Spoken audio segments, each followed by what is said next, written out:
folks, first thing a lot of you are going to be asking is, what wires are you talking about? Well, I'm not talking about the telephone wire that reaches from the Earth to the Moon that enabled President Nixon to talk to the astronauts on the Moon. I'm referring to other wires that you will see coming up now. As I've shown you in the past, this photo here claimed to be the Apollo 11 LEM on the Moon, despite the fact that I've told you there's at least 18 anomalies in this photo proving it to be fake and faked on the Earth. Now, as I've shown you each time in the past videos, this photo here, as you can see, was photoshopped in 2008. And for years I've been called mentally insane and stupid because it couldn't be, because Photoshop was not out in '69. If Photoshop was introduced in 1989 and this is photoshopped, then it's photoshopped after 1989. And here, what we've got here, the table on the left, folks, is the EXIF data for that photo, and the top arrow shows Adobe Photoshop, and the next arrow down shows the date it was Adobe Photoshopped.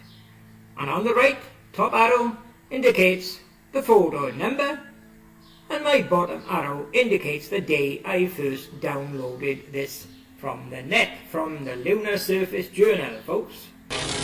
There's only one reason for Photoshop being used, and that's to digitize the photo. Well, a load of nonsense, as I am going to prove to you. And in the past I have proven with an old photo of my wife taken in 1972, you do not need Photoshop to digitize photos. No way. All I done with the wife's photo was put it through the scanner, and it's digitized, and it's on my computer, and it's on the net. Step 1. The photo's been photoshopped 2008. Now, the idiots claim it's taken on the Moon in 1969.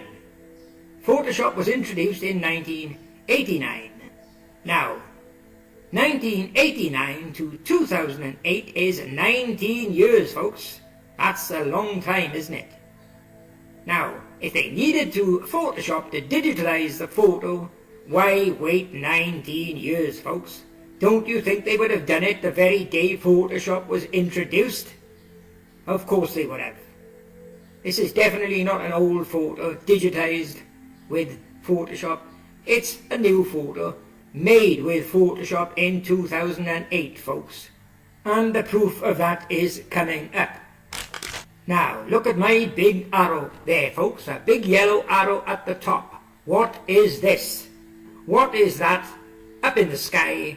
They would tell you it's the sun. Well, I'm going to prove to you it's not the sun at all. It's a massive spotlight, and the proof of that is coming up. There you are, folks. That's what that light in the sky is. It's a massive floodlight on a big floodlight mast. And if you study this photo carefully, you can actually see either side of the mast. You can see support wires coming down from the mast to the ground to hold it upright and stable. Can you see the wires? Numerous wires, folks. And here we are, folks, back to this photo. I'm going to prove to you that that light in the back is definitely that spotlight on that floodlight mast, as you will see coming up now. Here you are, folks. If you crop around that sun as I've done here, you will make some amazing discoveries. Look at the arrow on the left, what it's pointing to. You can actually see the wires from that support mast, folks. You can see the wires plain as day.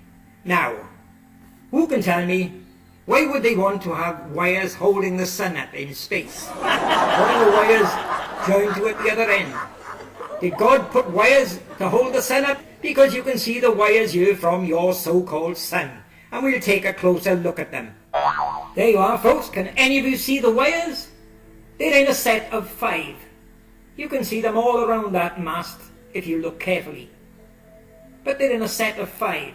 Here's the most clear ones available here. I've even numbered them for you. 1, 2, 3, 4 and 5. Can all of you see them? Well, there you are, cropped and zoomed up to give you a better look. A series of wires, 5 in a set. His shoes are heavy.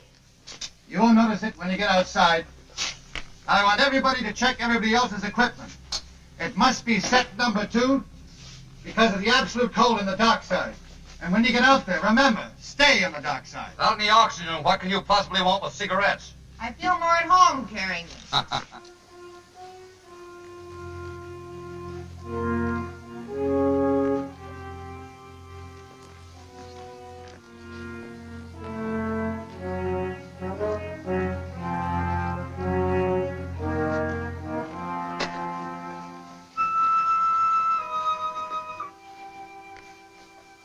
Here we are at the dividing line.